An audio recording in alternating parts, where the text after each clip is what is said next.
On this 50-point inspection from tripping animals out of Doral, Florida, and from the Trip Before Time series, I have Kenny Bell. This is an 8.5% double IPA.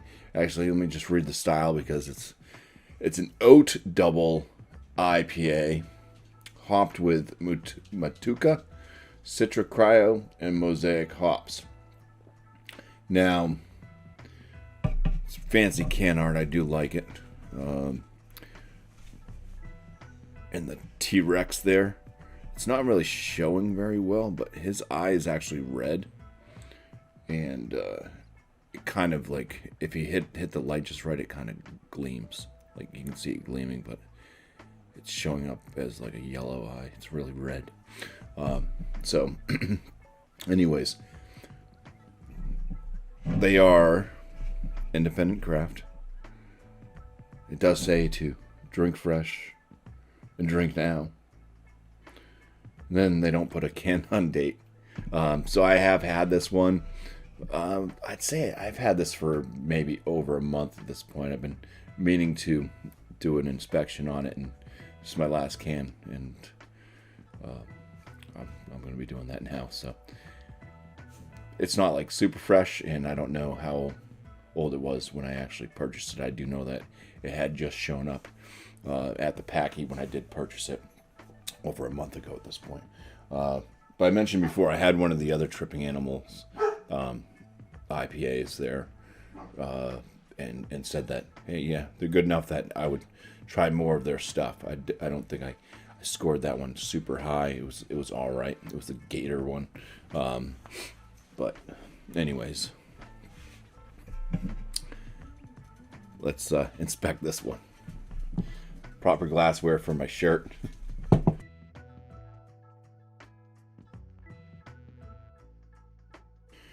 Okay, so the head on this very tight-knit Bubbles is a white frothy head. It's nice. Looks like it's going to stick around for a bit.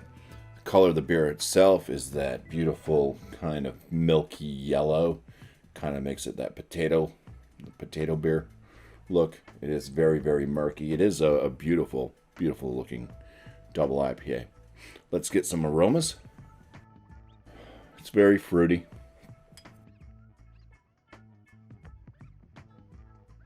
It's got the typical smells of like pineapple.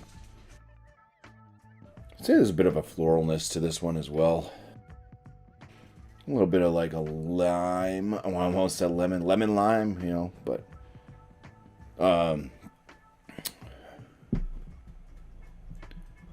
say this is going to be one of those ones that's going to have that passion fruit in it as well.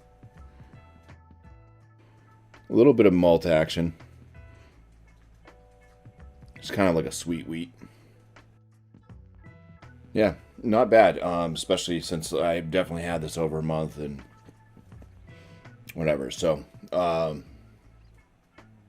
yeah. Not a bombastic aromatic brew. Maybe when it was fresher. Can't really remember. But the smells are pretty good anyways. So let's dive in now for a swig. So cheers.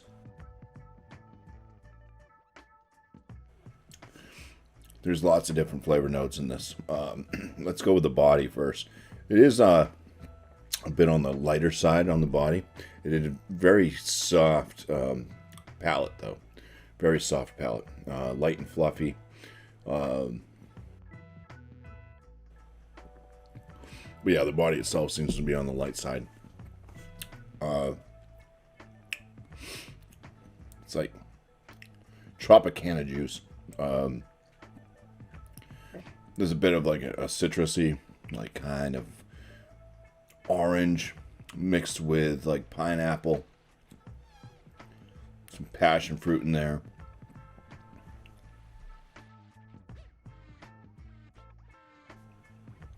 Getting the wheat aspect out of the malt. It's not as sweet Like it was more like the sweet wheat, like I said on the aromas. So like there's probably like a bready sweetness or a malt sweetness, anyways. With the wheat smell, it doesn't come off as sweet on the palate. Bitterness on this one is kind of on the mild side. It's noticeable. There is a bitterness. There's a lingering bitterness. It just doesn't spike up too high, which is nice because this beer on the palate isn't super sweet either. So it would have been like a kind of out of balance if it was just super bitter. Though the sweet malty backbone to back it up. Yeah, I'd say maybe a little bit of floralness also on the palate. There's kind of a soft touch to this. I mean, getting that kind of orange, the pineapple, the passion fruit. But then, yeah, there's kind of a sweet, just kind of mellow touch, light touch to it. Kind of like a floralness. That's kind of where it leads into that bitterness, the finish. Kind of a floral bitter. All right. Let's go ahead and score this one now. Okay, so we're back with the score. First off, let's check out the Untapped and what the millions of thousands of people think of this beer. Out of 190 ratings, that's it. This beer on Untapped averages out at a 4.14 out of 5, which on my scale would put that into the very good range. All right, what I think about it. Appearance, 6 out of 6. For the aromatics on it, I'm going to give this one an 8 out of 10. I thought the hops were coming through nicely, and I thought that the malt was also a nice touch in there on the aromatics, even though not super bombastic and not a whole hell of a lot of different notes going for it. But at least it didn't confuse. It didn't make it like a big confusing beer. It's just muddled. So once again, 8 out of 10 for the aromatics. On the flavor score, I'm going to go ahead and give this one a 15 out of 19. For the body, it's a light body, but the way that the mouthfeel is on this and how light and fluffy it is, it's great. It's great. 5 out of 5. I think I'm losing my voice. The overall score for this one, I'm going to give this an 8 out of 10. It's right up there with a lot of New England double IPAs that I enjoy. I think this is a pretty good one. Maybe not the most standout, of course, but falls in line with many great beers. So, Kenny Bell from Tripping Animals is going to get a bumpy 42 out of 50, which is going to land this as a very good beer. Just want to say cheers. Thank you all for watching.